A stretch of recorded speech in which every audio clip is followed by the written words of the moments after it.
బాబీ దర్శకత్వంలో ఎన్టీఆర్ నటిస్తున్న చిత్రం జై లవకుశ. ఈ మూవీపై భారీ అంచనాలు నెలకొని ఉన్న సంగతి తెలిసిందే. ఈ నేపథ్యంలో గతంలో టీజర్లోని కొన్ని సన్నివేశాలు ఆన్లైన్లో లీక్ అయిన సంగతి తెలిసిందే. దీనికి ప్రధాన బాధ్యుడైన గణేష్ అనే వ్యక్తిని పోలీసులు అరెస్టు చేశారు.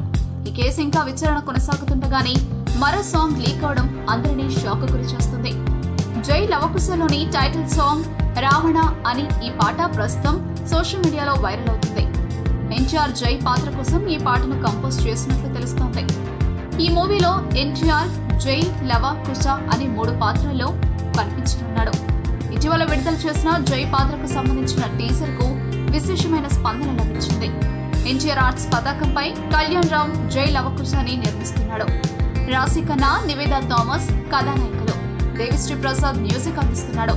సెప్టెంబర్ 21న ఈ చిత్రం ప్రేక్షకుల ముందుకు రాబోతుంది. మన ఛానల్ మంచి పేదాలంటే ఏం చేయాలి? ఈశాన్యంలో బరువు తగ్గించాలి సార్. ఈ చేని కాస్త అటేసుకోండి. నేను ఈ మూఢనమ్మకాలు మాయద్వీపాలు నమ్మనయా, క్రియేటివిటీని మాత్రమే నమ్ముతాను. అయితే పెంచుతాను సార్. దేన్ని? క్రియేటివిటీ.